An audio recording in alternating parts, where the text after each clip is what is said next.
काल झालेल्या पावसामुळे आज सकाळी आम्ही सगळं प्रशासकीय व्यवस्था, आपल्या विभागाचे प्रांताधिकारी, तहसीलदार, कृषीचे अधिकारी आणि मंडळापासून ते सगळ्या अधिकाऱ्यांना घेऊन ग्रामस्थांनी जिथे जिथे जे जे सांगितलं ते आता ज्या ज्या ठिकाणी नुकसान झालं आहे ते पंचनामे आम्ही करतो आहोत.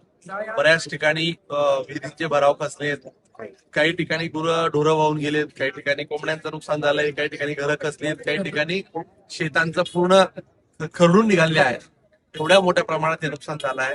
मी या आपल्याला सगळ्यांच्या आपल्या माध्यमातून सांगेल की शेतकऱ्यांनो तुम्ही खचू नका. मान्य आहे की आता आलेला हा जो आपल्यावर जे संकट आहे या संकटाशी तर आपल्याला पुढे जायचंच आहे, परंतु सरकारचा लोकप्रतिनिधी या नात्याने प्रशासन आणि सरकार हे शेतकऱ्यांसोबत आहे.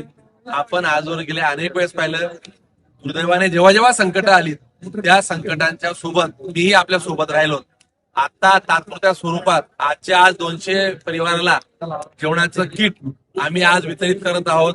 ज्या ज्या परिवारांना अगदी घरात आता भांडी राहिलेली नाही, काहीच राहिलेलं नाही, त्यांना त्या लोकांना आज 200 किट आम्ही वितरित करण्याचा निर्णय घेतलेला आहे.